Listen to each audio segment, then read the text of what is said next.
So yeah, let's see the new topic, that is Compton effect. Compton effect, and yeah, this is very important topic. जितनी तारीफ करो उतनी कम, बड़े अच्छे इससे कॉन्सेप्चुअल सवाल आते हैं, है ना। इससे अच्छे लेवल के कॉन्सेप्चुअल सवाल आते हैं, that's are very important exam for exam point of view. Exam point of view से ये बहुत ही बेहतरीन क्वेश्चन इससे बनते हैं। The heading will be the Compton effect. Okay, the Compton effect. Compton H Compton scientist का नाम था, उन्हीं के नाम पे इस इफेक्ट को गया है। दो कॉम्पटन, इसीलिए कॉम्पटन के आगे द लगा रहे हैं, क्योंकि कॉम्पटन साइंटिस्ट नाम है, that's why it's get the name the Compton effect. Okay, are you getting my point?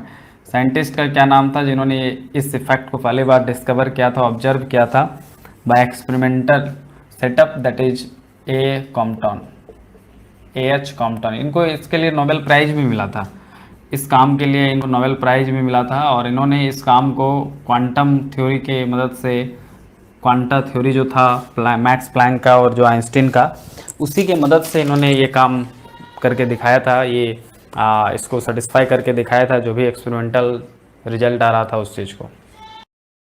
Just 1 minute, I am coming back, so just 1 minute, just give me 1 minute, I am coming back. Okay,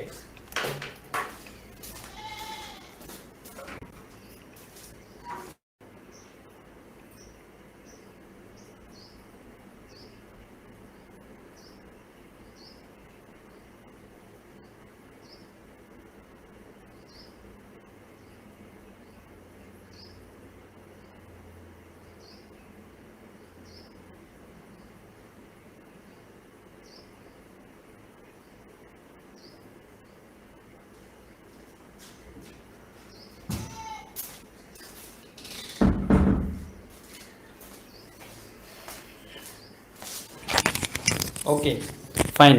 So this is very important, this is very important to build the quantum mechanics. In order to build the quantum mechanics, this is very important. Okay,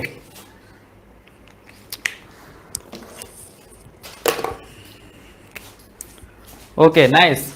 So Compton effect के बारे में थोड़ा सा आपको लिखवाऊंगा, कुछ चीज़ें जो important नहीं होंगी उनको आगे स्किप भी करेंगे, और मैं आपको नोट्स भी शेयर कर दूंगा, फिर आप उसको लिख लेंगे, ठीक है। क्योंकि मैंने कहा था पहले कि ये one of the lengthy topic है, सबसे बड़ा लेंदी लैंग्वेज वाला टॉपिक यही है कॉम्पटन इफेक्ट। क्योंकि कॉम्पटन इफेक्ट में जितनी उनकी लैंग्वेज है, अगर प्रॉपर आप लिखोगे नहीं, 2-4 बार पढ़ोगे नहीं, तो इंटरव्यू में अगर सवाल आएंगे, जैम में बड़े अच्छे कॉन्सेप्चुअल इस पर सवाल एक बार पूछा था, तो इससे ये पता चलता है कि वो लोग किस डीप तक जा सकते हैं। तो बहुत अच्छी बेटर अंडरस्टैंडिंग, ताकि आप कोई भी किसी भी एग्जाम की क्वेश्चंस को अप्रोच कर सके कॉम्पटन इफेक्ट में, क्योंकि ये बहुत इंपॉर्टेंट है जैम के लिए या अदर कॉम्पिटिटिव एग्जाम के लिए। उसके लिए आपको इसको बहुत अच्छे से इसका लैंग्वेज समझना पड़ेगा, इसका थ्योरी समझना पड़ेगा, और उसके लिए मैंने बहुत ही अच्छा थ्योरी के साथ नोट्स बनाया है, लेकिन लेंदी है, लेकिन या it will be fruitful to all of you for मतलब किसी भी कॉम्पिटिटिव एग्जाम के पॉइंट ऑफ व्यू से, ठीक है। लैंग्वेज मैं आपको सेंड कर दूंगा ग्रुप में लेक्चर खत्म होने के बाद, तो वहाँ से आप लिख लेंगे, और कुछ पॉइंट जो हैं वो मैं आपको लिखवाते चलूँगा, ठीक है। सो सबसे पहले कॉम्पटन इफेक्ट है क्या, ये बात थोड़ा सा समझ लो। तो हो क्या रहा था, पहले कॉम्पटन इफेक्ट है क्या, what is Compton effect. First point is, पहले हम लोग, ठीक है, पहले हम लोग किस सवाल का जवाब जानेंगे, व्हाट इज कॉम्पटन इफेक्ट, ये है क्या, किस बात को कहा जा रहा है कॉम्पटन साहब का इफेक्ट, उन्होंने ऐसा क्या इफेक्ट देख लिया। कॉम्पटन साहब ने क्या किया, एक बॉक्स लिया, एक ब्लॉक लिया, इस ब्लॉक में लो एटॉमिक वेट, इस बॉक्स में उन्होंने क्या किया, लो एटॉमिक वेट के कुछ मटेरियल रख दिए, फॉर एग्जांपल कार्बन, ग्रेफाइट, है ना, कार्बन, ग्रेफाइट, ये सब लो एटॉमिक वेट के मटेरियल हैं, इनको इसमें रख दिया। एक्चुअली लो एटॉमिक वेट के लिए काम करता है, may be graphite low atomic weight ना हो, बट या it's graphite is low atomic weight material. So उन्होंने क्या किया, एक ब्लॉक लिया, उसके अंदर में लो एटॉमिक वेट जैसे कार्बन, ग्रेफाइट, उसको रख दिया, और एक मोनोक्रोमेटिक बीम को इस पे स्ट्राइक कराया। क्या कराया, मोनोक्रोमेटिक बीम इस पे स्ट्राइक कराया, monochromatic beam of X ray, किसका, मोनोक्रोमेटिक, लेकिन किसका, एक्स रे का। एक्स रे इसलिए यूज किया क्योंकि इसकी एनर्जी बहुत हाई होती है, लगभग 20 किलो इलेक्ट्रॉन वोल्ट के आसपास इसकी एनर्जी होती है। सो इसलिए मोनोक्रोमेटिक का मतलब है सिंगल वेवलेंथ, है ना। मोनोक्रोमेटिक का मतलब है सिंगल वेवलेंथ, एक से ज़्यादा वेवलेंथ हो जाता तो फिर जो पिक्चर अभी हम लोग ऑब्जर्व करने वाले हैं उसमें खिचड़ी हो जाता, तो इसलिए मोनोक्रोमेटिक किया, मतलब सिंगल वेवलेंथ। सिंगल वेवलेंथ का उन्होंने जब एक्स रे यूज किया और उसको पास कराया इस ब्लॉक से जिसके अंदर स्कैटरिंग मटेरियल, ये मटेरियल स्कैटरिंग का काम कर रहा है। स्कैटरिंग मटेरियल के रूप में क्या लिया गया है, लो एटॉमिक वेट के कुछ पदार्थ लिए गए हैं, आइदर कार्बन और ग्रेफाइट। अब इस हाई एनर्जी का monochromatic beam of X ray को जब इस स्कैटरिंग मटेरियल से पास कराया गया तो बड़ा इंटरेस्टिंग चीज उनको दिखा। इंटरेस्टिंग चीज क्या दिखा कि जो यहाँ से इलेक्ट्रॉन्स जो मतलब रेडिएशन या जो भी चीज कह लो, जो इलेक्ट्रॉन्स या एनीथिंग एनर्जी और काइंड ऑफ थिंग जो स्कैटर्ड हो रहा था, जो एक्स रे स्कैटर्ड हो रहा था at all angles have maximum intensities at two wavelength. यहां से जो एक्स रे आ रहा था, एक्स रे आया आया आया आया आया आया, एक्स रे आया आया आया, ब्लॉक पे आया, स्कैटरिंग मटेरियल पे टकराया। स्कैटरिंग मटेरियल पे टकराने के बाद क्या होगा, एक्स रे फिर स्कैटर्ड हो जाएगा। एक्स रे क्या हो जाएगा, कुछ पर्टिकुलर, मान लो यहां से स्कैटर होने के बाद मान लो एक्स रे इधर स्कैटर्ड हो गया, ठीक है, एक्स रे क्या हो गया, इधर स्कैटर्ड हो गया। तो अगर एक्स रे इधर स्कैटर्ड हो गया तो उन्होंने क्या किया, एक एक्स रे स्पेक्ट्रोमीटर लिया। उन्होंने अपने सेटअप में क्या किया, एक एक्स रे स्पेक्ट्रोमीटर लिया। This is X ray spectrometer. अभी अच्छे से आपको डिटेल में दूंगा, अभी फिर पहले एक जनरल अप्रोच दे रहा हूं, फिर लिखवाऊंगा लैंग्वेज। पहले एक जनरल अप्रोच दे रहा हूं, पहले चीज को समझा रहा हूं, ठीक है, फिर लिखवाऊंगा। क्लियर है। सो उन्होंने क्या किया, सिंपल सा लॉजिक है, देखो अगर एक्स रे आ रहा है, ब्लॉक में कोई स्कैटरिंग मटेरियल है तो इससे टकरा के स्कैटर्ड होगा एक्स रे। एक्स रे अगर स्कैटर्ड होगा, उस स्कैटर्ड एक्स रे को हमने क्या किया, एक कैमरा से, थर्ड भाषा में समझो, कैमरा से उसका पिक्चर ऑब्जर्व कर लिया। हालांकि एक्स जो मतलब ब्रैग का जो एक्स रे स्पेक्ट्रोमीटर होता है उसमें वो एंगल, जैसे देखो ये उसका इनिशियल लाइन था ना, मान लो ये इनिशियल लाइन थीटा के मतलब इनिशियल लाइन से थीटा एंगल पे मान लो एक्स रे स्कैटर्ड हो गया।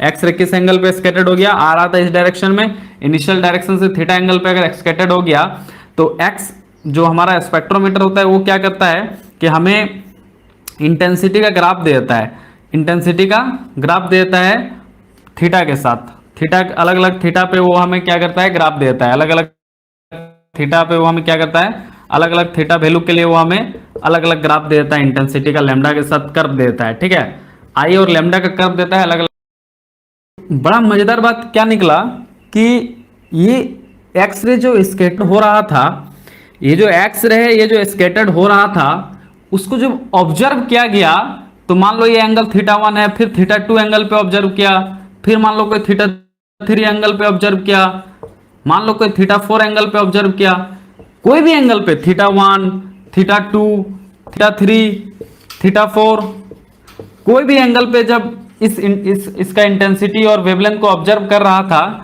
इसका इंटेंसिटी और वेवलेंथ को ऑब्जर्व कर रहा था तो बड़ा एक रोमांचक चीज निकल के आया। इंटेंसिटी और वेवलेंथ का जो ग्राफ ऑब्जर्व किया उसने इस स्पेक्ट्रोमीटर की मदद से, बड़ा रोमांचक चीज निकल के आया। रोमांचक चीज क्या निकल के आया कि हर एक थीटा के लिए, मान लो ये ग्राफ थीटा 1 एंगल के लिए है, जब थीटा 1 एंगल पे स्कैटर्ड एक्सरे को ऑब्जर्व किया जा रहा है, मान लो ये जो इंटेंसिटी और वेवलेंथ का ग्राफ है ये थीटा 2 एंगल पे है, मतलब एक्स रे का जो स्कैटरिंग एंगल है अभी कहां पे है, थीटा 2 पे है, मतलब जब ये एंगल थीटा 2 पे है तब ये घटना ऑब्जर्व की जा रही है। तो देखने को क्या मिला कि हर एक particular at all angles there are two intensities at two different wavelength, there are two peak of intensities at two different wavelength. मतलब क्या हुआ, कुछ ऐसा कहानी देखने को मिला, two peak of intensity at two different wavelength. ये बड़ा रोमांचक था, ये बड़ा रोमांचक था। एक जो वेवलेंथ का पिक मिल रहा था वो किस लैम्डा पे मिल रहा था, ओरिजिनल वेवलेंथ पे, लैम्डा नॉट पे, मतलब जो एक्सरे का जो इनिशियल वेवलेंथ था मान लो ये लैम्डा नॉट था, और दूसरा जो मिल रहा है मॉडिफाइड वेवलेंथ पे मिल रहा था, मतलब कुछ लॉन्गर वेवलेंथ लैम्डा पे मिल रहा था। Of course lambda is greater than lambda naught, देखने से ही पता चल रहा है। उसी तरह हर एक घटना में हुआ यार, ये लैम्डा नॉट ओरिजिनल वेवलेंथ पे एक पिक मिल रहा था और दूसरा पिक जो था वो कुछ मॉडिफाइड वेवलेंथ लैम्डा पे मिल रहा था, जो लैम्डा क्या था, greater than original wavelength lambda naught था। जितने भी एंगल पे इसका इंटेंसिटी वर्सेस लैम्डा को ड्रॉ किया गया, ये घटना दिख रही थी। अब बड़ा सवाल खड़ा हो गया क्लासिकल फिजिसिस्ट के सामने। अभी कॉम्पटन साहब नहीं आए हैं, ये पहले मैं आपको बता रहा हूँ कि कॉम्पटन इफेक्ट है क्या, किसको नाम दिया गया कॉम्पटन इफेक्ट, अभी ये समझा रहा हूँ। फिर बताऊंगा कि क्लासिकल प्रॉब्लम्स क्या था, फिर बताऊंगा कि क्लासिकल प्रॉब्लम्स को दूर करने के लिए कॉम्पटन साहब ने क्या एक्सप्लेनेशन दिया। अभी ये कॉम्पटन का एक्सप्लेनेशन नहीं, ये तो कॉम्पटन इफेक्ट है, ये कि हो क्या रहा था कॉम्पटन इफेक्ट में, क्यों कॉम्पटन इफेक्ट हम लोग स्टडी कर रहे हैं, प्रॉब्लम्स क्या था इस इफेक्ट के साथ। स्टडी तो उसी को कहते हैं फिजिक्स में जिसके साथ प्रॉब्लम होता है, इसके साथ प्रॉब्लम नहीं हो तो फिर उसकी स्टडी क्यों करें। तो प्रॉब्लम क्या था समझ पा रहा है, प्रॉब्लम समझो पहले। एक्स रे है, कोई लो वेट का एटॉमिक वेट का स्कैटरिंग मटेरियल है, मान लो इनिशियली इसका वेवलेंथ लैम्डा नॉट है, ठीक, आया स्कैटर्ड हुआ, मान लो θ1 एंगल पे स्कैटर्ड होके यहाँ पे चला गया। मैंने यहाँ पे स्पेक्ट्रोमीटर से इसका इंटेंसिटी वर्सेस वेवलेंथ का ग्राफ ड्रॉ कर लिया। θ1 पे ड्रॉ किया, θ2 पे ड्रॉ किया, θ4, θ5, कोई भी नॉन जीरो स्कैटरिंग एंगल पे मैंने ग्राफ ड्रॉ किया, हर जगह मुझे एक ही घटना देखने को मिल रहा था। मैंने जीरो स्कैटरिंग एंगल पे इसका ग्राफ ड्रॉ किया, आई versus lambda, intensity versus lambda, और हर ग्राफ पे, हर थीटा एंगल पे हमको एक चीज देखने को मिल रहा था। क्या देखने को मिल रहा था कि जो इंटेंस का बस दो ही पिक मिल रहा था, one peak two peak, one peak two peak. अच्छा, ये दो पिक किस किस वेवलेंथ पे मिल रहा था, ये भी बड़ा रोचक था, बड़ा रोचक था। थीटा का वैल्यू कोई भी हो, दो इंटेंसिटी पिक मिल रहा था, और कहां कहां पे मिल रहा था, एक इंटेंसिटी का जो पिक मिल रहा था वो लैम्डा नॉट वेवलेंथ वैल्यू पे ही मिल रहा था। और ये लैम्डा नॉट कौन सा लैम्डा नॉट है, एक्स रे का इनिशियल वेवलेंथ है। और जो दूसरा पिक मिल रहा था वो कहां पे मिल रहा था, वो कुछ लार्जर वेवलेंथ पे मिल रहा था, जो मॉडिफाइड वेवलेंथ है। और ये जो डिफरेंस है लैम्डा नॉट माइनस लैम्डा का, ये बढ़ते जा रहा था, ये डिफरेंस जैसे से ये स्कैटरिंग एंगल बढ़ते जा रहा था। जैसे मान लो ये θ1 एंगल पे लैम्डा नॉट माइनस लैम्डा मान लो 5 एंगस्ट्रम है सपोज करो, तो जो θ2 एंगल है, चूंकि θ2 बड़ा है उससे, तो यहाँ पे जो लैम्डा नॉट और लैम्डा का डिफरेंस होगा वो 5 से ज्यादा होगा, हो सके 7 एंगस्ट्रम हो, मतलब बढ़ते जा रहा था, ये डिफरेंस बढ़ते जा रहा था।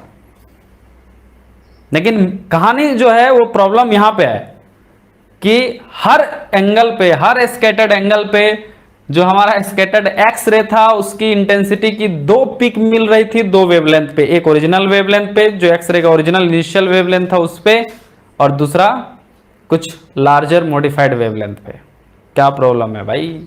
अब उनके मन में सवाल आया कि अगर हमारा एक्स रे वेव है, according to classical theory wave है,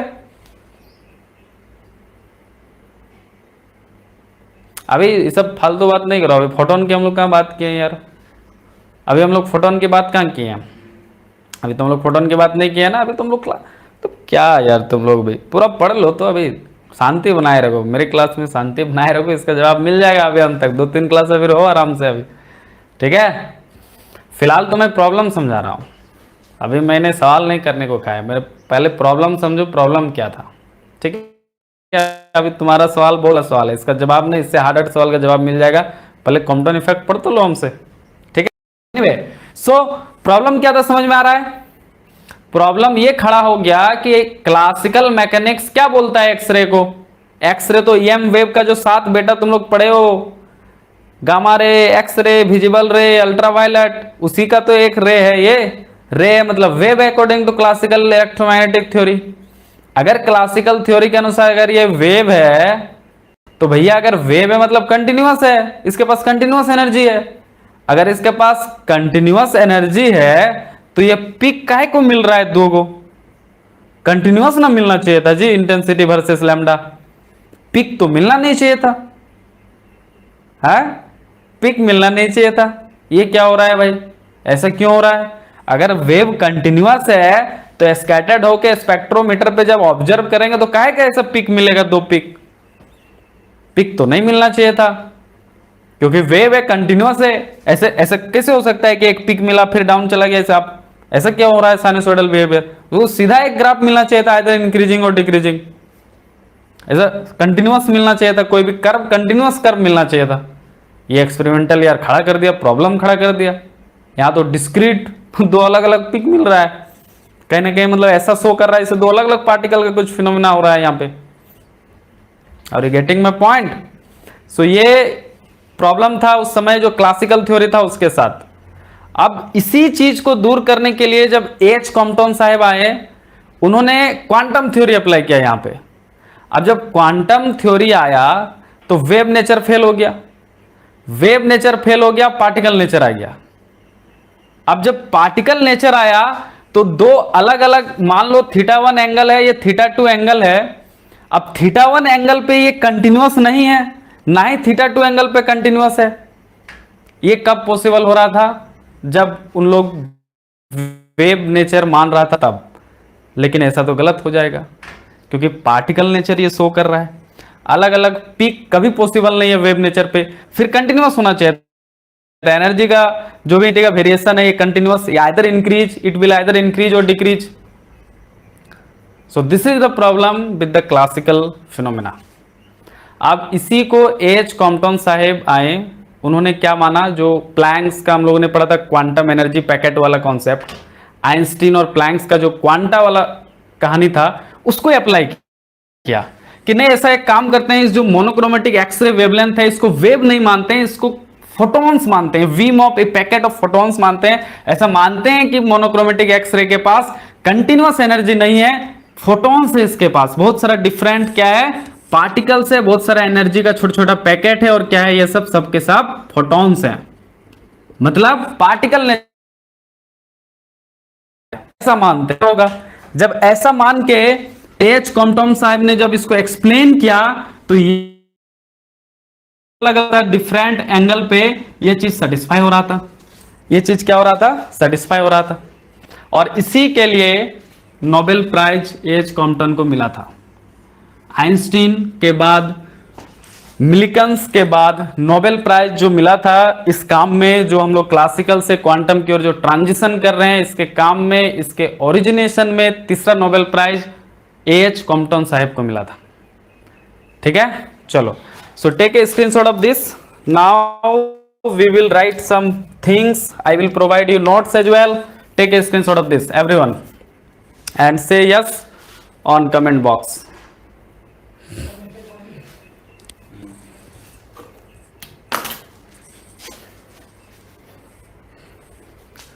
Okay, fine.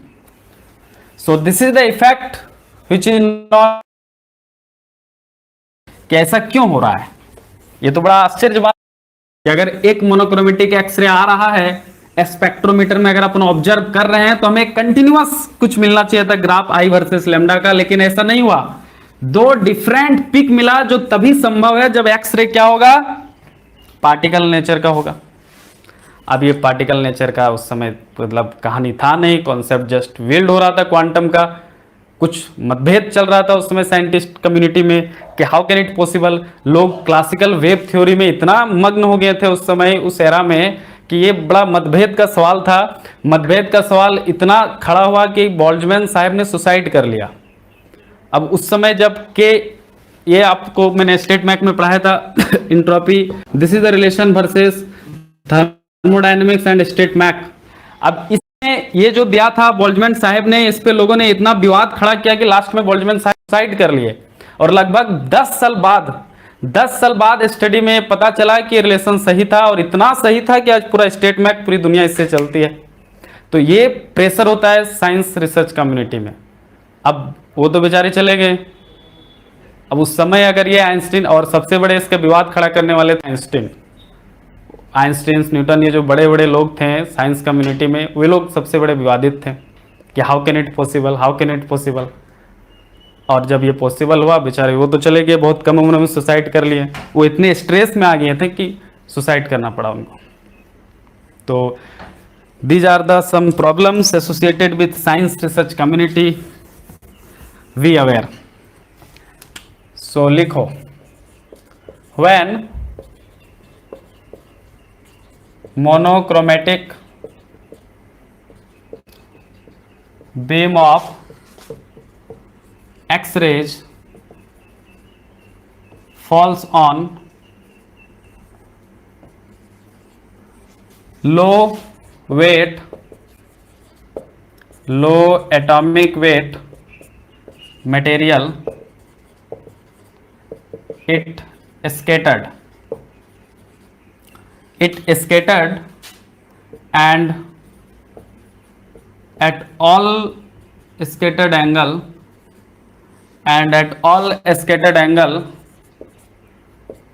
there are two peak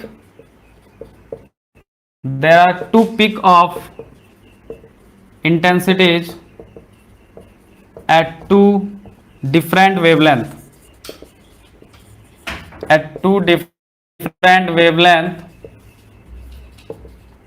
one at original, that is let's say lambda naught, and the other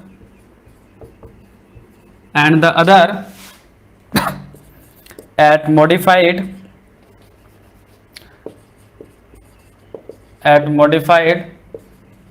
larger wavelength, let's say lambda. Okay, so now the difference between the two wavelength,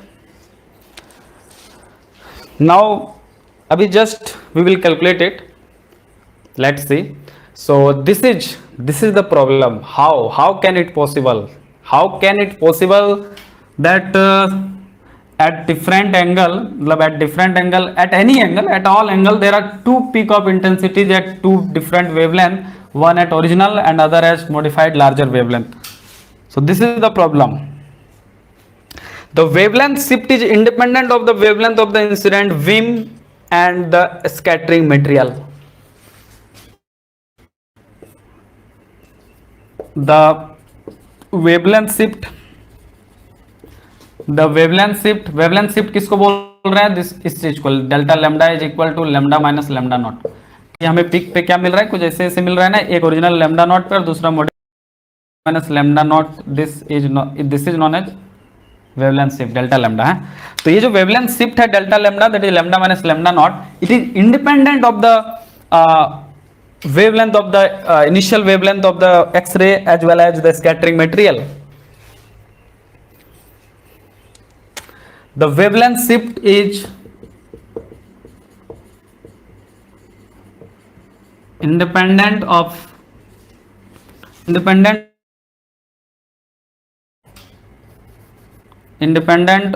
the wavelength of incident beam, is independent of the wavelength of incident beam and scattering material. मतलब आप कोई भी scattering material ले लो, आप कितनों ही incident wavelength का आप मतलब वेवलेंथ को चेंज करो इंसिडेंट बीम का, तो भी ये जो शिफ्ट है डेल्टा लैम्डा, इस पे कोई फर्क नहीं पड़ रहा था. मतलब ये जो डेल्टा लैम्डा था इसका स्कैटरिंग मटेरियल कोई लेना देना नहीं था, और जो हमारा इंसिडेंट वेवलेंथ लैम्डा नॉट था उस था. इसका मतलब क्या है कि अभी जब हम लोग डेल्टा लैम्डा का एक्सप्रेशन निकाल, वेवलेंथ लैम्डा कोई फंक्शन होगा और ना ही स्कैटरिंग मटेरियल का कोई प्रॉपर्टी इन्वॉल्व होगा, इंडिपेंडेंट हो गया डेल्टा लैम्डा. अभी अपन निकालेंगे इसका एक्सप्रेशन और दिखाएंगे ये बात कि हाँ सच में ये हो रहा है ऐसा. ठीक है, ये तो अभी एक्सपेरिमेंटली ऑब्जर्व किया जा रहा है. ये जो भी आपको लिखवा रहे हैं अभी एक्सपेरिमेंटल है, ये सब क्या है? एक्सपेरिमेंटल है.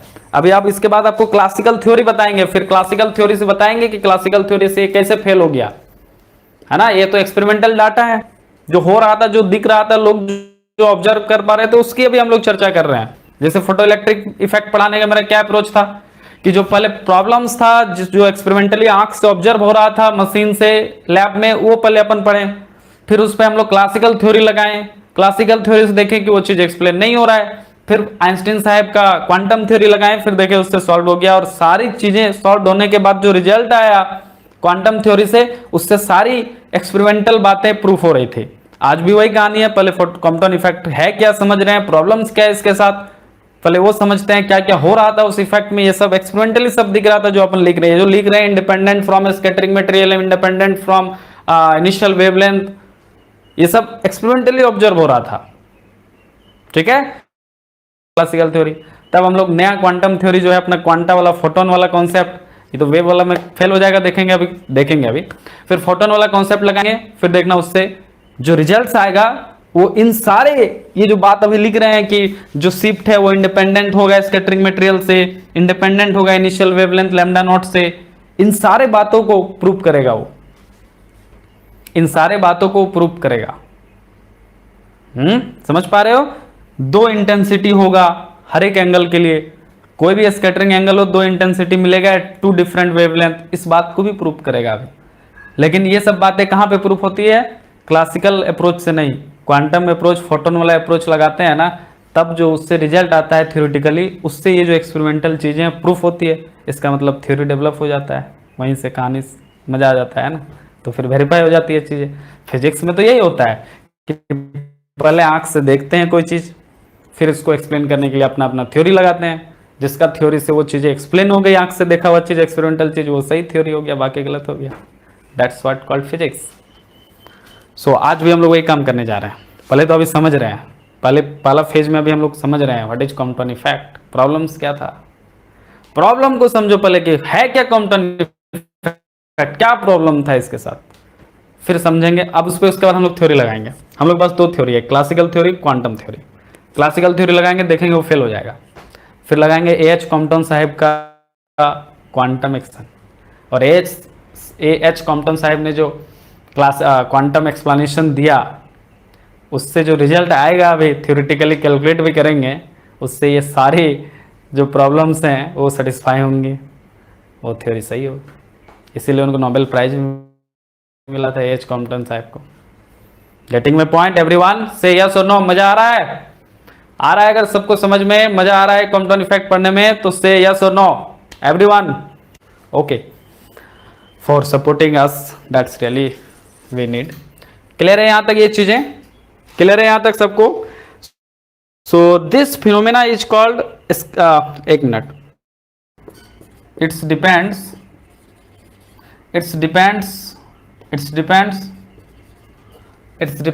only on the scattering angle. It depends only on the scattering angle. ठीक है, ये सिर्फ किस पे डिपेंड कर रहा था?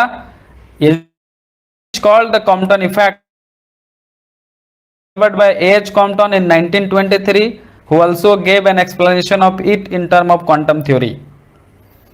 This phenomena is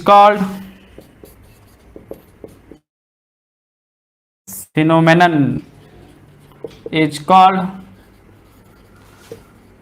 Compton effect,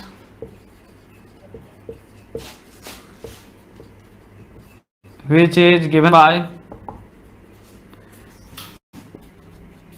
which is found by, not given by, which was found by, A.H. Compton in 1923. ठीक है, who also gave an in term of quantum theory, who also gave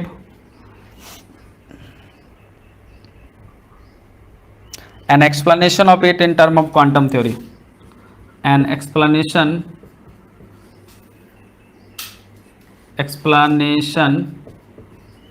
of it in term of, ये दिख रहा है नीचे? नहीं दिख रहा है? नहीं, ओके, एनीवे, चलो take a screenshot of this. आगे लिखते हैं इसको, स्क्रीनशॉट ले लो।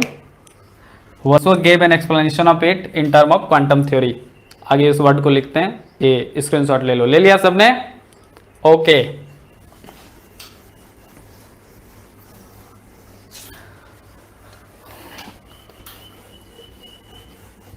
who also gave an explanation of it in term of quantum theory, है ना? who also gave an explanation of it in term of, बाद में जाके अभी बताएंगे, अभी बाद में पढ़ाएंगे कि एच कॉम्पटन ने क्या एक्सप्लेनेशन दिया था इस चीज को एक्सप्लेन करने के लिए, क्योंकि क्लासिकल फेल हो जाता है। अभी देखेंगे कैसे फेल होता है, फिर क्वांटम कब आता है। और इसके बारे में थोड़ा अच्छे एक पॉइंट लिख लो। पॉइंट क्या लिख लो कि Compton effect provides the most direct evidence. Compton effect provides the most direct evidence for the particle nature of radiation, है ना, for the particle nature of radiation, for the particle nature of radiation। और इस बात के लिए उनको 1927 में Nobel prize मिला था। 1927 में इस बात के लिए उनको नोबेल प्राइज मिला था, इस चीज़ को खोजने के लिए, डिस्कवरी के लिए, है ना। इस चीज़ को उन्होंने, इस इफेक्ट को पहली बार डिस्कवर किया था, डिस्कवर इफेक्ट। इस इफेक्ट को पहली बार उन्होंने डिस्कवर किया, इसलिए नोबेल प्राइज मिला कब, 1927 में। Getting my point. चलो आ गया कि क्या है ये, इसका एक्सपेरिमेंटल सेटअप कैसा था, देखोगे क्या था एक्सपेरिमेंटल सेटअप। ये जो चीजें लिखें कि कॉम्पटन इफेक्ट में ऐसा ऐसा दिखता है, ऐसा होता है, ये किस एक्सपेरिमेंटल सेटअप से इन चीज़ों को ऑब्जर्व किया गया था, चलो उसको देख लेते हैं, फिर थ्योरी पे आएंगे। अभी थ्योरी नहीं, अभी सिर्फ एक्सपेरिमेंटल चीज़ें चल रही कि ऐसा देखा गया, जो भी बातें अभी तक पढ़े हम लोग, लिखे हम लोग, ये जो घटनाएं देखी गई, ये किस एक्सपेरिमेंटल सेटअप के द्वारा देखी गई, उस एक्सपेरिमेंटल सेटअप को देखते हैं आप, ठीक है। उसके बाद फिर इस चीज़ को प्रूव करने के लिए हम लोग 2 थ्योरी पढ़ेंगे। क्लासिकल थ्योरी फेल हो जाएगा, वो देखेंगे आगे जाके, फिर पढ़ेंगे आएंगे क्वांटम थ्योरी, उससे सही हो जाएगा, है ना। एनीवे, चलो, so take a screenshot of this and give the heading experimental arrangement and give the heading experimental arrangement। okay, let's do it। पढ़ा रहा हूं, मतलब ये टॉपिक इतने आपको डीप में पढ़ा रहा हूं कि अगर कोई सेमेस्टर एग्जाम में है और उसकी अगर ये सब सिलेबस में है, तो मैं जितना पोर्शन पढ़ाऊंगा, मैं अपनी गारंटी लेता हूं कि इतनी लैंग्वेज और इतनी डीप में आपको चीज़ें दूंगा कि कोई भी सेमेस्टर एग्जाम में लिखो, गोल्ड मेडलिस्ट होने से तुम्हें कोई नहीं रोक पाएगा, अगर तुम मेरी सारी चीज़ों को लिख के आते हो तो। 15 मार्क्स का अगर लॉन्ग में क्वेश्चन आया है तो 13 से 14 ना मिले ऐसी हो नहीं सकती, अगर तुम मेरे नोट्स छाप के आ जाते हो तो। कोई भी university through out India, India से बाहर भी, कोई दिक्कत नहीं है, MIT से लेके IIT से लेके, ठीक है, सेमेस्टर एग्जाम में भी पूरी लिख सकते हो। मैं आपको इतनी चीज़ें दे रहा हूँ जिनकी जो सिलेबस में है। Anyway, so give the heading experimental arrangement.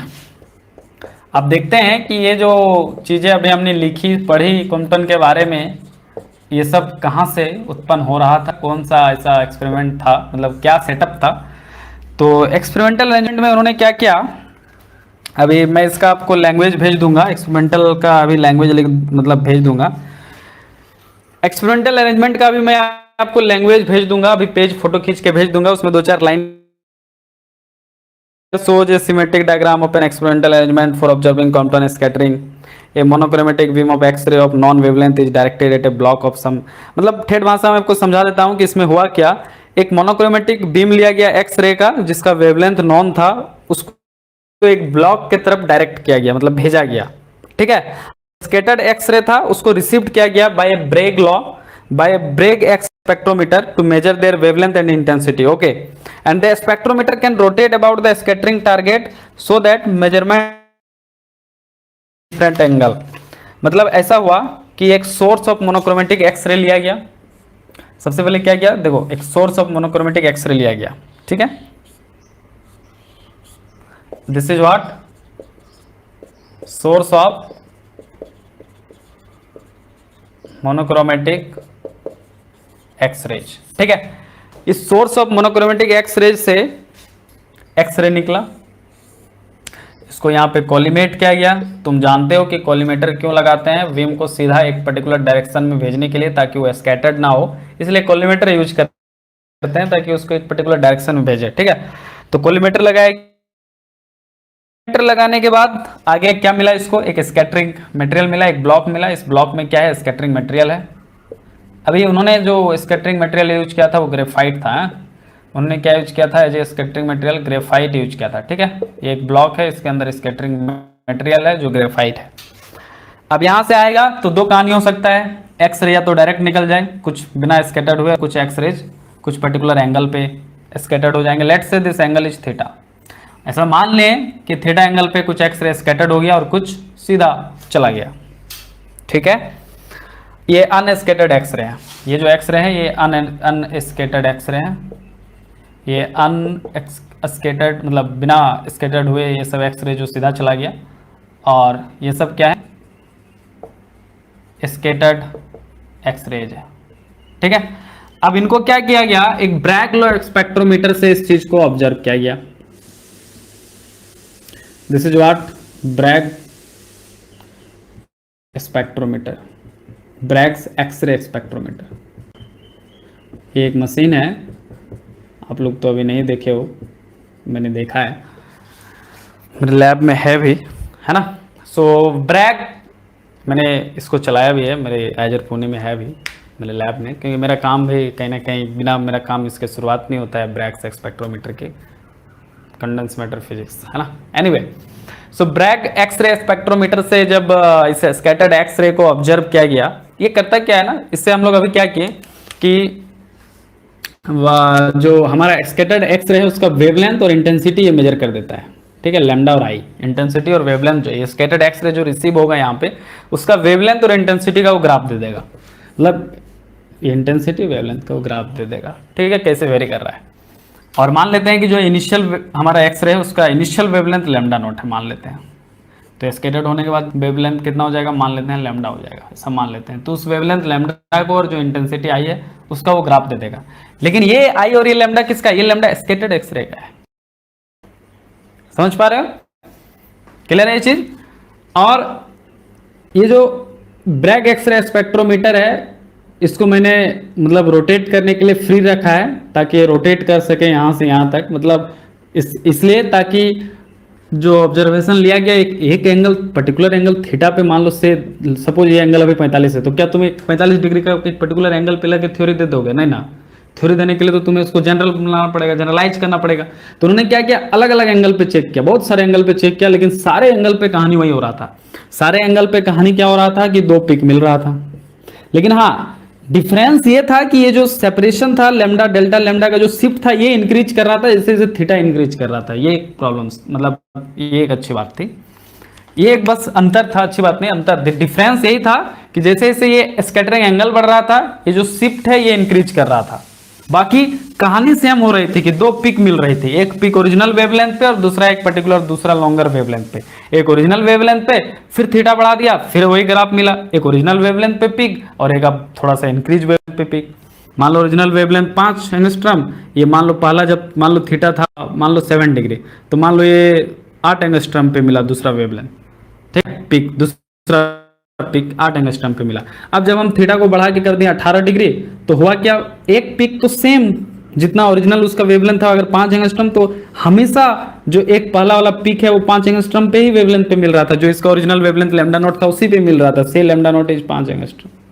लेकिन जो दूसरा है, चूंकि थीटा बढ़ गया है तो शिफ्ट बढ़ेगा, तो दूसरा वाला क्या हो रहा था कि मतलब शिफ्ट बढ़ेगा नहीं, ऐसा हो रहा था, दिख रहा था। ये हम कहाँ थ्योरी दे रहे हैं, ये थ्योरी एक्सपेरिमेंट में दिख रहा था कि दूसरा वेवलेंथ ये 8 है, तो ये मान लो 10 एंगस्ट्रम पे मिल रहा था, इंक्रीज कर रहा था, शिफ्ट स्लाइटली इंक्रीज कर रहा था स्कैटरिंग एंगल के साथ में। लेकिन ये जो डेल्टा लैम्डा शिफ्ट है, स्कैटरिंग मटेरियल पे डिपेंड कर रहा था, ग्रेफाइट लो तो कुछ और, कार्बन लो कुछ और, ऐसा नहीं, ना तो स्कैटरिंग मटेरियल पे डिपेंड कर रहा था और ना ही इसके ये इंसिडेंट वेवलेंथ लैम्डा नॉट पे डिपेंड कर रहा था, उससे फ्री था ये। सिर्फ scattering angle delta lambda is only the function of theta. Delta lambda यानी लैम्डा जो शिफ्ट है वेवलेंथ पे, वो सिर्फ और सिर्फ थीटा पे डिपेंड कर रहा था। That is for our case here theta is the scattering angle. In some book they take phi as a scattering angle, समझ पा रहे हो, तो कोई साई ले रहा है कोई फाई ले रहा है, अभी हम थीटा लिए हैं as a scattering angle, so mind it. Okay, so this is the experimental arrangement, this was the experimental arrangement. अब इस कि जो रिजल्ट्स ऑब्टेन हुआ कॉम्पटन को अलग अलग एंगल के लिए, वो मैं आपको दिखाता हूं। कॉम्पटन साहब ने किस किस एंगल लिया था, क्या मैं यहां पे ड्रॉ करूं, यहां पे दिख रहा है सबको? चलो इसको मिटा देते हैं, ठीक है, चलो take a screenshot of this. अब उन्होंने क्या किया, थीटा का कुछ अलग अलग वैल्यू के लिए लिया, कॉम्पटन साहब ने किस किस वैल्यू के लिए लिया, वो मैं आपको बताता हूँ, ठीक है। टेक स्क्रीनशॉट ऑफ दिस, ये तो मैंने इसे समझाने के लिए बताया। हाँ, तो take screenshot of this, screenshot इसके ले लो। और मैं अब आपको बताता हूं कि कॉम्पटन ने किस किस एंगल के लिए ऑब्जर्वेशन लिया और कैसा कैसा मतलब क्या ग्राफ आया और कितनी उनकी वैल्यू थी लैम्डा नॉट और लैम्डा की। Take a screenshot of this, ले लिया स्क्रीनशॉट, ओके।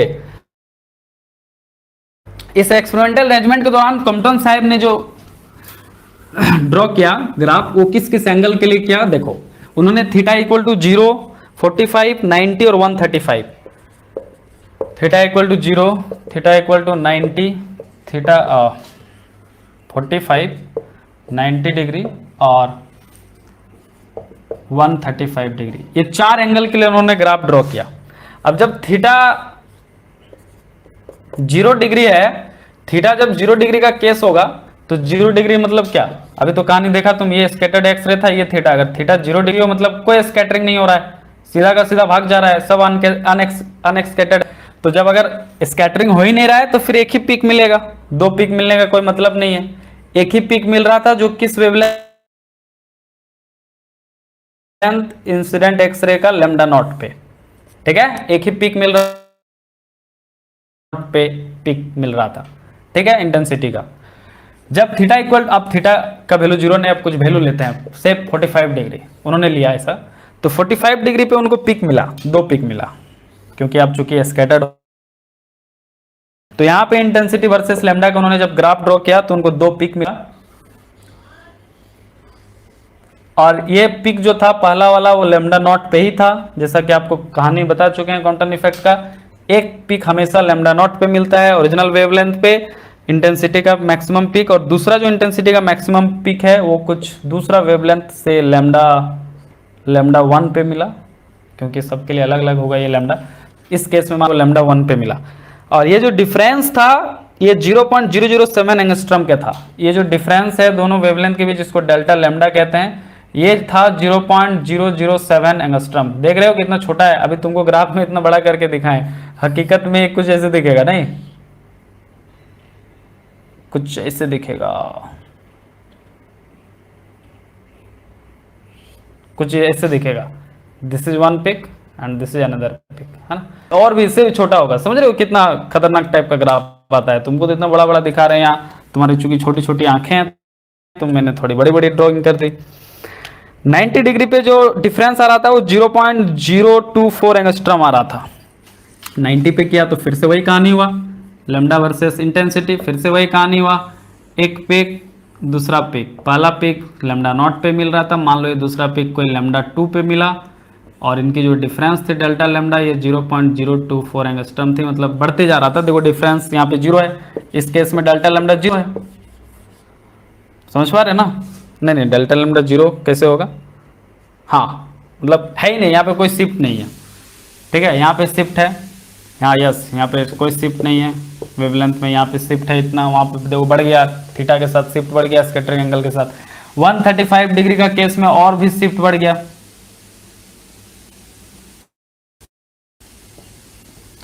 शिफ्ट अगर बढ़ेगा तो ये पिक भी राइट में एक्सटेंड, ये पिक के बीच डिफरेंस कम है, यहाँ ज्यादा है, यहाँ और ज्यादा है, तो राइट वाला है ना, ये मान लो लैम्डा नॉट है और ये कोई लैम्डा 3 है, इनके बीच का डिफरेंस है, तो डेल्टा लैम्डा इस केस में 135 डिग्री के केस में आया था लगभग 0.041। देखो इंक्रीज कर गया ना उससे, एंगस्ट्रम है, ये एंगस्ट्रम है, डोंट वरी, ठीक है। सो ये एक्सपेरिमेंटल अरेंजमेंट से ये सब चीजें उनको मिली थी। अब इन्हीं चीज को प्रूव करने के लिए पूरा दुनिया लग गया। ये है भैया कॉम्पटन इफेक्ट। अभी कहानी खत्म हुआ कॉम्पटन इफेक्ट के बारे में। अभी ये कहानी किसके बारे में खत्म हुआ, अभी तक यहाँ तक जो हम लोग डिस्कस किए किसके बारे में था, कॉम्पटन इफेक्ट है क्या, कॉम्पटन इफेक्ट और प्रॉब्लम्स क्या थे कॉम्पटन इफेक्ट के साथ, ये कहानी यहाँ पे खत्म हुआ। आई होप समझ में आया होगा कॉम्पटन इफेक्ट है क्या, क्या प्रॉब्लम्स था, क्या मिल रहा है, क्या मिल रहा है, ये देखो है ना, कंटिन्यूस मिल रहा है, सॉरी डिस्क्रीट मिल रहा है, 2 पिक मिल रहा है, कंटिन्यूस कुछ नहीं मिल रहा है। और हाँ देखने वाली बात ये है कि जो ये जो पिक है ये स्कैटरिंग वेवलेंथ पे मिल रहा है, कुछ scattering wavelength lambda 1, lambda 2, lambda 3 पे मिल रहा है, ये तो ओरिजिनल वेवलेंथ पे पिक मिल रहा है, लेकिन जो स्कैटरिंग वाला जो पिक मिल रहा है वो ज्यादा इंटेंसिटी है उसकी वेवलेंथ भी ज्यादा है, मतलब फ्रीक्वेंसी कम होगी, मतलब जो स्कैटरिंग वेव है उसकी फ्रीक्वेंसी घट गई। कहानी तो ये मिल गया है ना।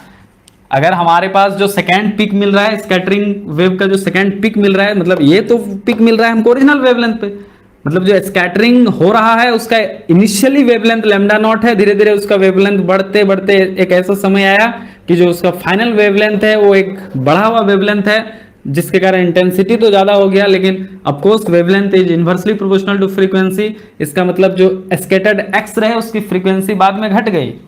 यहाँ पे फ्रीक्वेंसी क्या है, ज्यादा है, यहाँ पे फ्रीक्वेंसी कम हो गया। तो इसी बात को हमको थ्योरी से समझाना है। अब इसी बात को हमको थ्योरी से समझाना है कि जो हमारा एक्स रे का जो वेव है इनिशियली उसका फ्रीक्वेंसी ज़्यादा था और वो धीरे धीरे कम हो गया, ऐसा समझाना है। ऐसे ही ना समझाना है। लेकिन अभी जब हम लोग क्लासिकल थ्योरी लेंगे, क्या लेंगे, क्लासिकल थ्योरी लेंगे, तो उससे बात प्रूफ नहीं हो पाएगा। और हाँ देखो यहाँ पे ये कंटिन्यूअस नहीं है, ये डिस्क्रीट है, यहाँ और यहाँ सिर्फ मिल रहा है, बीच में लग गया। ऐसा कैसे हो सकता है कि बीच में इंक्रीज है फिर अचानक डिक्रीज फिर इंक्रीज, क्या हो रहा है। क्लासिकल के अनुसार कंटिन्यूअस एनर्जी घटेगा सिस्टम का, तो एक कंटिन्यूअस कुछ दिखना चाहिए था। According to classical theory frequency धीरे धीरे घटते घटते, मान लो यहाँ 10 हर्ट्ज से यहाँ अगर 5 हर्ट्ज हो गया तो ये कंटिन्यूअस में घटना चाहिए था। हम लोग तो जानते हैं क्लासिकल सिस्टम में कोई भी चीज कंटिन्यूअसली घटती है या बढ़ती है, लेकिन वो तो यहाँ दिख नहीं रहा है। That's the problem with the classical theory to explain this phenomenon. यहाँ पे क्लासिकल मैग्नेटिक्स फेल हो गया। Are you getting my point, कहाँ पे फेल हुआ, अभी अभी और कहानी बताते हैं। Take a screenshot of this and give the heading failure of classical physics.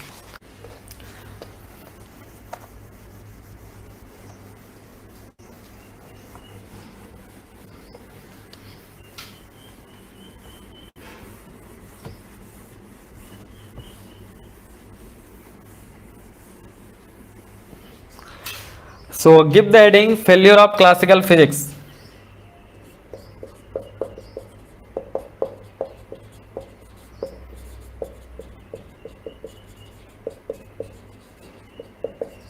Failure of classical physics, ठीक है।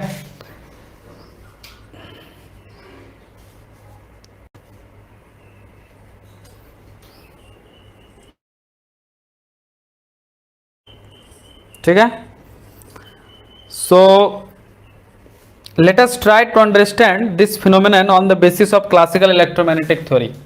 ये जो भी अभी हम लोग घटनाएं देखें, ध्यान से सुनो, ये सुनने वाला बात है, ठीक है। सो अभी हम लोग जो भी घटनाएं देखें उसको क्लासिकल थ्योरी के अनुसार समझने की कोशिश करते हैं, ठीक है। So let us try to understand this phenomenon on the basis of classical electromagnetic theory. So let us try to understand, let us try to understand this phenomenon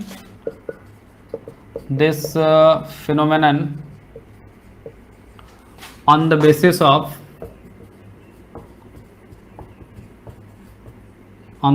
of classical electromagnetic theory, classical electromagnetic theory.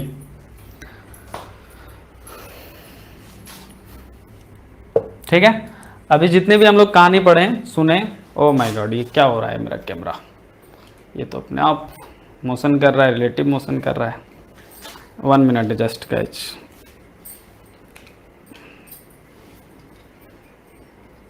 Okay now I think it's fine.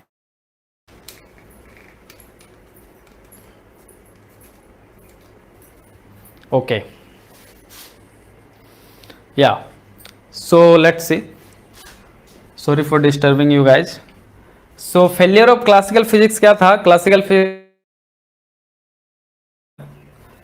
let us try to understand this phenomenon on the basis of classical electromagnetic theory।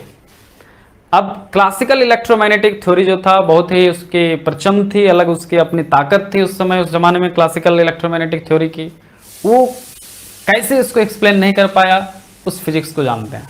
That's really interesting. Okay, सो सबसे पहले आपको समझना पड़ेगा, फिर से याद करना पड़ेगा कि हम लोग कर क्या रहे थे, ये है क्या कॉम्पटन इफेक्ट। तो वहां से फिर से शुरू करेंगे कि एक्सरे बीम आएगा, स्कैटरिंग मटेरियल पे टकराएगा, स्कैटर्ड होगा एंड ऑल। वहीं से चलो शुरू करते हैं, ध्यान से सुनना। The X-ray beam on entering the scattering material interacts with the atomic electrons. X-ray beam जो है, X-ray beam जो है ये क्या करेगा, इंटरेक्ट करेगा एटॉमिक इलेक्ट्रॉन के साथ। इंटरेक्ट विथ एटॉमिक इलेक्ट्रॉन मतलब होगा क्या, एक्सरे का बीम आया, स्कैटरिंग मटेरियल मिला, यहाँ जैसे बीम इंटर करेगा, ये चूंकि यहाँ पे कोई मटेरियल है स्कैटरिंग मटेरियल, तो उसका जो इलेक्ट्रॉन्स है आउटर मोस्ट सेल में जो इलेक्ट्रॉन्स है उसके साथ ये इंट्रैक्शन करेगा एक्सरे बीम। तो इंट्रैक्शन करेगा तो क्या होगा, the outer electrons can be considered essentially free because they are bound to the atoms with an energy which is much smaller than the energy of the X-ray beam, that is 20 kilo electron volt.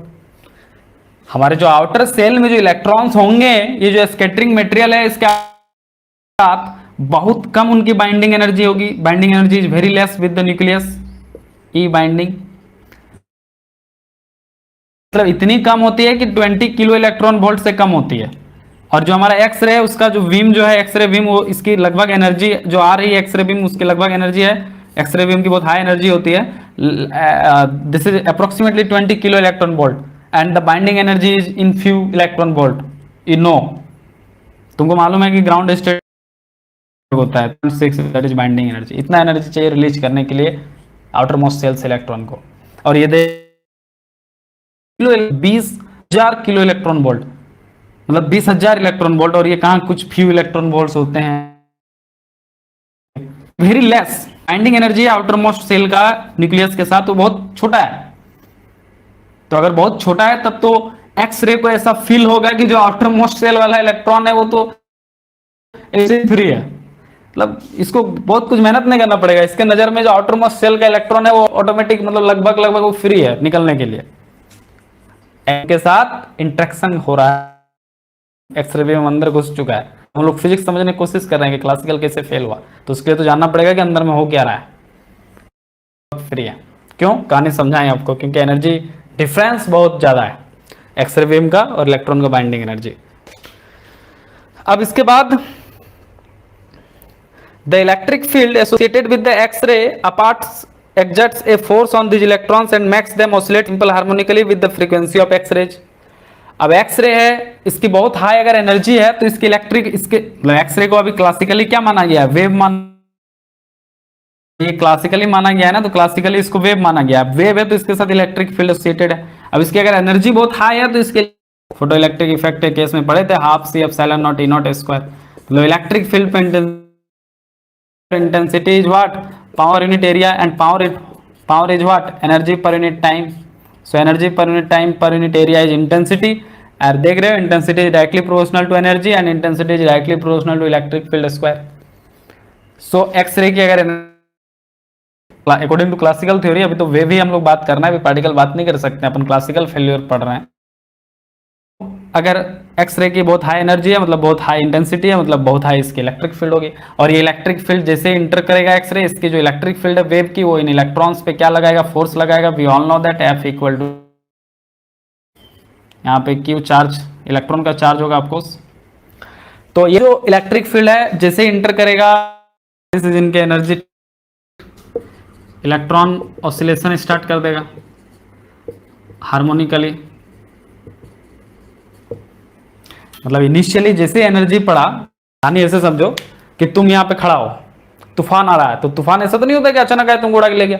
तूफान आएगा देखना, पहले धीरे धीरे उसका एक हवा का मतलब एक आध सेकंड उसकी स्लो हवा आएगी तुम्हारे पास, तो तुम खाली हिलोगे, फिर थोड़ा ज्यादा आएगा तो तुम और थोड़ा हिलोगे और थोड़ा हिलोगे, फाइनली इतना आएगा कि तुमको उड़ा के ले जाएगा। तो वहां भी वही कहानी हो रहा है। एक्सरे एक वेव है, चूंकि क्लासिकल पढ़ रहे हैं, क्लासिकल के अनुसार एक्सरे एक वेव है, उसके साथ एनर्जी आ रहा है बहुत सारा, लेकिन कंटिन्यूअस आ रहा है। तो शुरू में जो सबसे पहला एनर्जी आएगा उससे इलेक्ट्रॉन हिलने लगेगा, हार्मोनिक ऑसिलेशन करने लगेगा। फिर वो इतना एनर्जी इलेक्ट्रॉन को जब मिल जाएगा 2-4 सेकंड, मतलब कुछ पर्टिकुलर समय के बाद, फिजिक्स में तो समय बहुत छोटे होते हैं, 10 का पावर तुम देखे हुए फोटो इलेक्ट्रिक में 10 का power -9 -8, that's very small time, you can't see it by your naked eye, you can't feel it even. So उतने कम समय वाले कहानी हम लोग समझ रहे हैं, कितना हार्ड है फिजिक्स, यू कैन अंडरस्टैंड है ना। सो कुछ तो समय लगेगा अकॉर्डिंग टू फिजिक्स, उस कुछ समय इनिशियली वो ऑसिलेट करेगा, जैसे उनको इलेक्ट्रिक फोर्स देगा, भागने खोजेगा, इससे हिलेगा इलेक्ट्रॉन, एनर्जी, उससे जब एनर्जी मिल जाएगा, जब न्यूक्लियस से अभी जुड़ा हुआ है ना एटम में, तो जितनी एनर्जी बाइंडिंग है उससे जब ज़्यादा एनर्जी वो गेन कर लेगा उस एक्सरे बीम से, तो ऑसिलेशन करते करते जब एनर्जी उसकी उतनी ज़्यादा हो जाएगी कि बाइंडिंग एनर्जी से ज़्यादा हो जाएगी तो भाग जाएगा। यह कहानी यहाँ भी होगा। लेकिन इनिशियली जो ऑसिलेशन वो करेगा वो किसके फ्रीक्वेंसी से करेगा, जितनी एक्सरे की फ्रीक्वेंसी उतना ही होगा तो इलेक्ट्रॉन, क्योंकि पहले से तो रेस्ट में है। ऑसिलेशन किसके चलते हो रहा है, किसकी फोर्स के चलते, किसके इलेक्ट्रिक फील्ड के चलते, एक्सरे के इलेक्ट्रिक फील्ड के चलते, एक्सरे के फोर्स के चलते। तो इलेक्ट्रॉन ऑसिलेशन भी करेगा उतना ही फ्रीक्वेंसी से जितनी फ्रीक्वेंसी एक्सरे वेव की है। तो इनिशियली इलेक्ट्रॉन एक्सरे वेव की जितनी फ्रीक्वेंसी उतना फ्रीक्वेंसी से एसएचएम करना शुरू कर देगा। अब देखो आगे क्या होगा। अब चलो यहां तक तो भाई मजा आएगा। इलेक्ट्रॉन ऑसिलेशन शुरू कर देगा, जितनी एक्सरे की फ्रीक्वेंसी उतना फ्रीक्वेंसी से। The electrons being accelerated will emit. अब फिर कहानी चेंज होगा और फिजिक्स। अब ये अगर ऑसिलेशन करना शुरू कर देगा तो हो सके कुछ इलेक्ट्रॉन एक्सिलरेट हो जाए, कुछ इलेक्ट्रॉन अब क्या हो जाएगा, हो सके एक्सिलरेट हो जाएगा। अब तुमको मालूम है इलेक्ट्रॉन एक चार्ज पार्टिकल है, और अगर चार्ज पार्टिकल एक्सिलरेट होता है तो तुम मैग्नेटिक थ्योरी पढ़ चुके हो कि an accelerate charge particle emits radiation. क्या करेगा, रेडिएशन इमिट करेगा। कहानी समझ रहे हो बाबू, कितना फिजिक्स में अंदर जा रहे हैं हम लोग। अगर इलेक्ट्रॉन ऑसिलेट होना शुरू हुआ तो एक्सिलरेट भी होगा, उसकी एक्सिलरेशन मिल जाएगी। ऑसिलेशन में, हार्मोनिक ऑसिलेशन में एक्सिलरेशन भी तो होता है ना पार्टिकल का। एक्सिलरेशन का एक्सप्रेशन भी होता है बड़ा अच्छा खासा, एसएचएम में तुम पढ़े हो, वेलोसिटी एक्सप्रेशन, एक्सिलरेशन। तो अगर एक्सिलरेट हो गया इलेक्ट्रॉन, और चूंकि इलेक्ट्रॉन चार्ज पार्टिकल है तो हम लोग जानते हैं कि accelerated charge particle emits radiation. Electron क्या करेंगे, अब रेडिएशन इमिट करेंगे। अब जो रेडिएशन इमिट होगा, नहीं अपने ही एसएचएम कर रहा है, एसएचएम कर रहा है, वहीं खड़ा है वो, वहीं बैठा हुआ है, एसएचएम कर रहा है। लेकिन चूंकि ये एक्सिलरेट हो गया एसएचएम करते करते, तो अब ये इमिट्स करेगा अपने अंदर से रेडिएशन, और वो रेडिएशन लेकिन मूव करना शुरू कर देगा एज एन इलेक्ट्रोमैग्नेटिक वेव। और जो तुम्हें स्कैटर्ड मिलेंगे, जो तुम्हें स्कैटर्ड रेडिएशन जो तुम अभी ऑब्जर्व कर रहा था ना अपने स्पेक्ट्रोमीटर में, वो कौन से रेडिएशन होंगे, ये वाले रेडिएशन होंगे, ये वाले रेडिएशन होंगे। ऐसा थोड़ा ही है कि यहाँ पे आया एक्सरे का स्कैटर्ड हो भी गया, और स्कैटर्ड होने के बाद वही एक्सरे उतना ही एनर्जी के साथ स्पेक्ट्रोमीटर में जाकर रिसीव हो गया, ऐसा संभव नहीं है। जो स्कैटर्ड होगा एक्सरे, जो नहीं हो गया वो तो सीधा निकल जाएगा। लेकिन हम लोग स्कैटर्ड वाला कहानी समझने की कोशिश कर रहे हैं। तो जो आया और स्कैटर्ड होगा यहाँ पे एटॉमिक इलेक्ट्रॉन के साथ, वो इलेक्ट्रॉन को हार्मोनिक ऑसिलेशन करा देगा अपना ही इतना फ्रीक्वेंसी से। और इलेक्ट्रॉन जब हार्मोनिक ऑसिलेशन में आएगा तो वो चूंकि मोशन में आ जाएगा, एक्सिलरेट हो जाएगा, तो चार्ज पार्टिकल है, रेडिएशन इमिट कर देगा।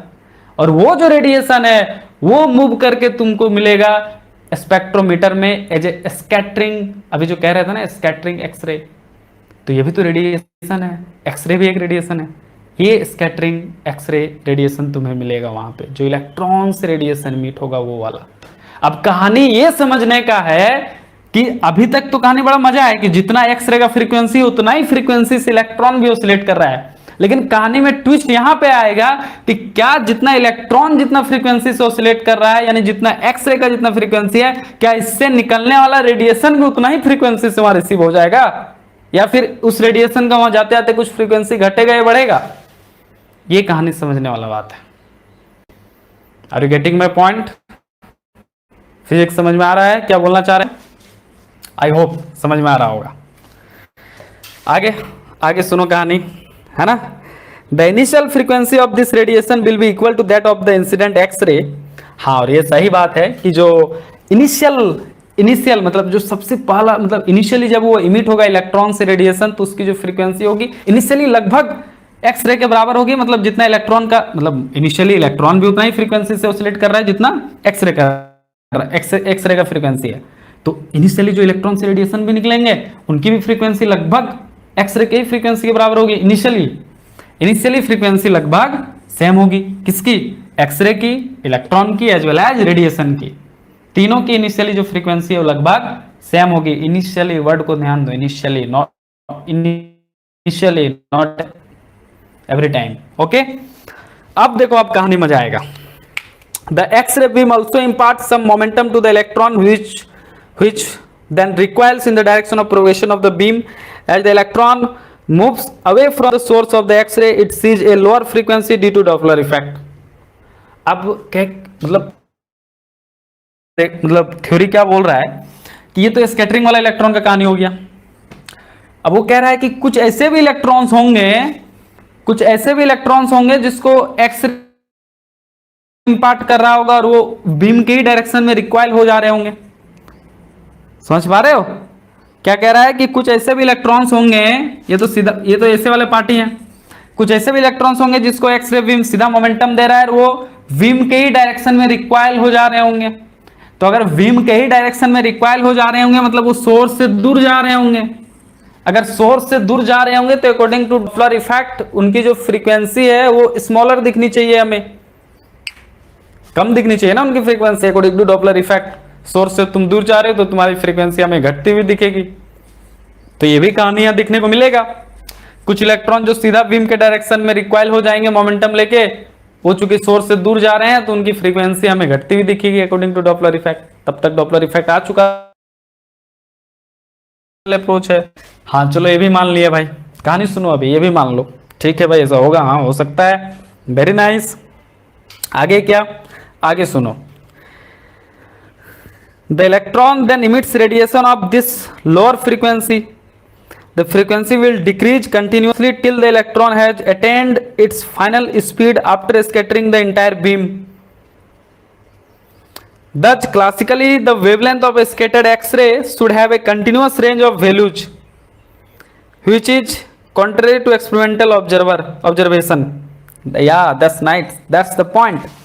अब ये कह रहा है कि अगर ऐसा होगा तो जो फ्रीक्वेंसी है, अभी क्या कहा कि अकॉर्डिंग टू डॉपलर इफेक्ट जो सीधा रिक्वाइल्स हो जा रहे हैं इलेक्ट्रॉन, जो भाग जा रहे हैं, है ना, जो भाग जा रहे हैं सोर्स से दूर जा रहे हैं, हमें मिल रहे हैं, उनकी फ्रीक्वेंसी तो according to Doppler effect classical explanation है तो उसकी फ्रीक्वेंसी कंटिन्यूअसली घटती हुई दिखेगी।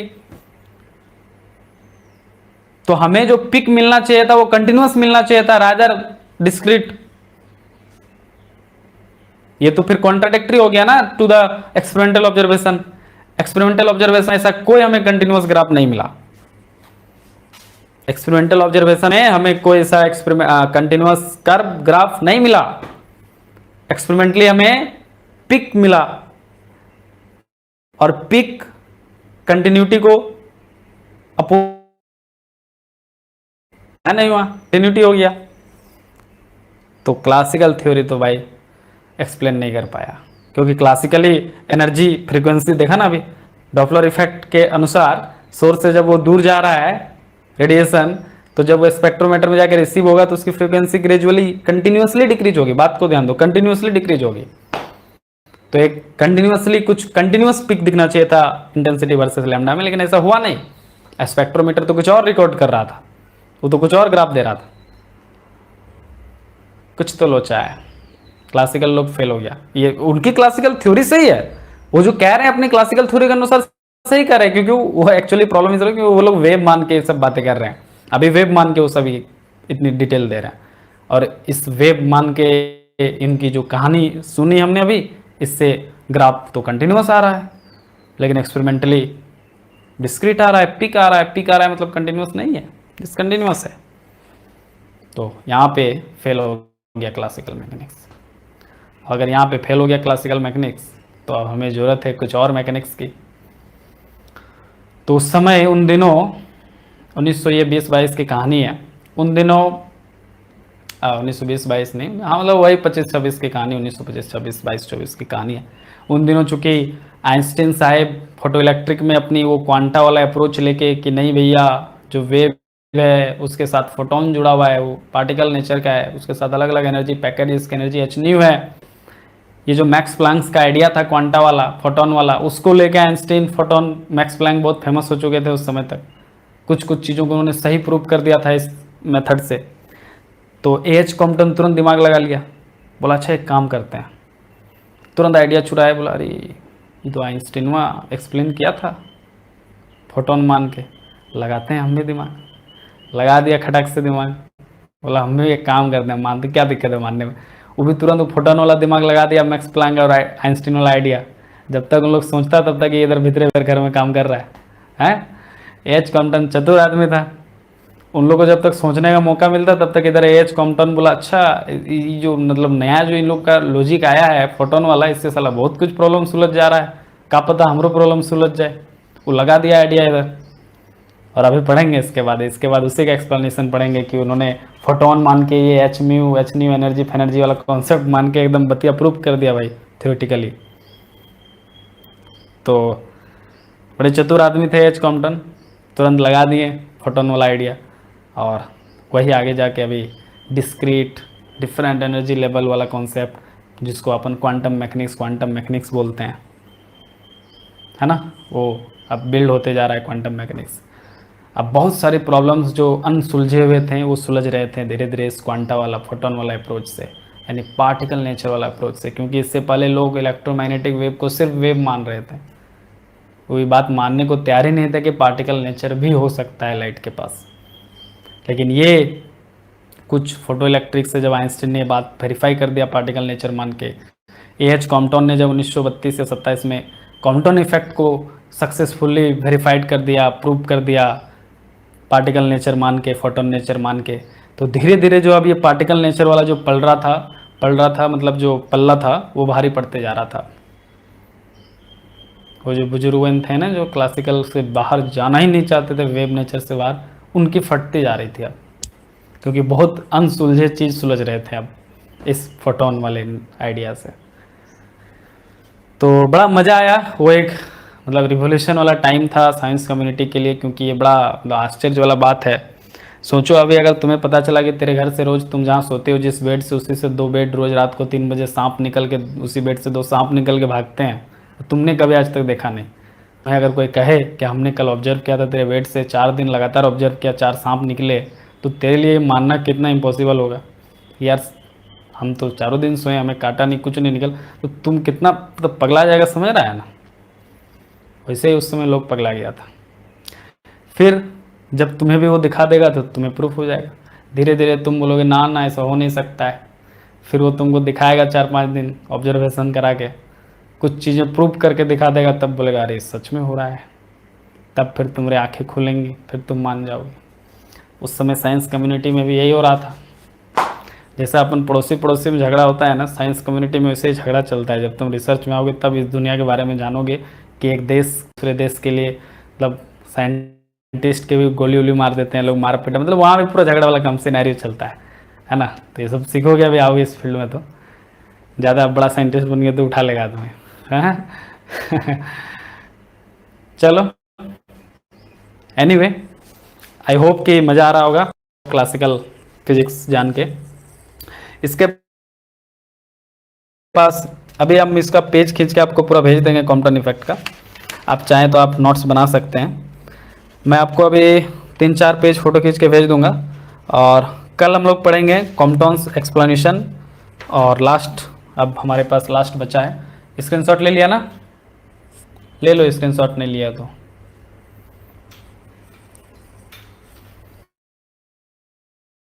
कल हम लोग या नेक्स्ट क्लास जब भी लेंगे हम, तो फेल्योर ख़त्म हो गया।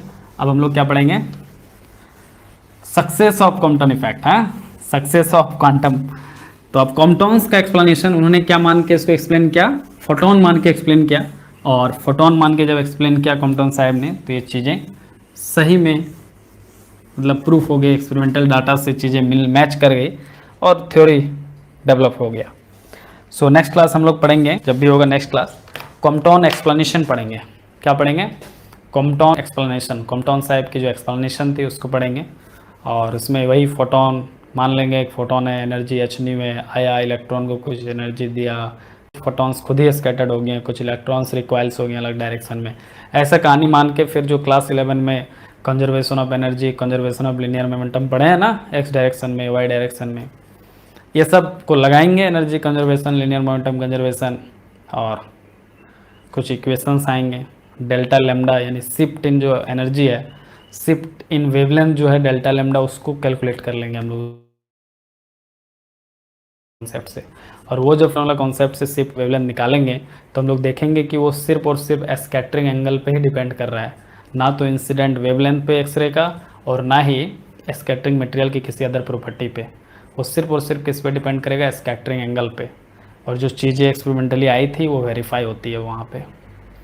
तो लेट्स सी, वो करने के बाद, वो एक्सप्रेशन निकालने के बाद खूब सारे जेटली से सवाल करेंगे, 2-4 एच सी वर्मा से भी सवाल करेंगे, और जेटली से सबसे ज़्यादा सवाल करेंगे। प्रीवियस ईयर लगाएंगे जैम के, बहुत इंपॉर्टेंट है, डिफरेंट एग्जाम के प्रीवियस ईयर लगाएंगे। बहुत सारे क्वेश्चंस आते हैं, बहुत अच्छे बहुत लेवल के क्वेश्चंस आते हैं। तो कल या नेक्स्ट क्लास जब भी होगा जिसमें कॉम्पटन्स एक्सप्लेनेशन वाला क्लास लेंगे, तो कॉम्पटन एक्सप्लेनेशन जब लेंगे तो वहाँ जो थ्योरी डेवलप करेंगे ना हम, मैथमेटिक्स जो करेंगे, थ्योरी डेवलप करेंगे, उसको बड़े अच्छे से देखना, वो एनर्जी कंजर्वेशन और लीनियर मोमेंटम कंजर्वेशन, कि वहीं से अप्लाइड प्रॉब्लम आते हैं। बहुत लेवल के अप्लाइड प्रॉब्लम अच्छे आते हैं, नहीं ध्यान दोगे फंस जाओगे, क्वेश्चंस नहीं लगेंगे। ठीक है, सिर्फ फार्मूला बेस्ड क्वेश्चंस नहीं आते हैं, फार्मूला बेस्ड तो आते ही है, साथ में कई बार अप्लाइड क्वेश्चन आते हैं। और हमारा पढ़ाने का उद्देश्य है कि जो पढ़ाएं उस पर क्वेश्चन छूटे ही नहीं, छूटने की कोई सवाल ना हो। ठीक है, ये नहीं कि पढ़ाएं quantum mechanics pre modern physics 15 number की, एग्जाम में आया 15 नंबर, तुमसे बना 8 नंबर, ये हमारा उद्देश्य नहीं है। हमारा उद्देश्य है 15 में 15 बना के आओ, इतनी डिप में आपको पढ़ा दें। ठीक है, सो कल मतलब नेक्स्ट क्लास जब भी होगा मैथमेटिक्स को बड़े अच्छे से देखना। I hope that will helps you a lot. फिर प्रीवियस ईयर करेंगे, सब कुछ करेंगे, बड़ा मजा आएगा तुम्हें। फिर उसके बाद जब असाइनमेंट देंगे या कहीं से भी क्वेश्चन बनाओगे तुम, कोई दम नहीं होगा, कोई भी कॉम्पटाउंड इफेक्ट का सवाल तुम चुटकी में सॉल्व करोगे।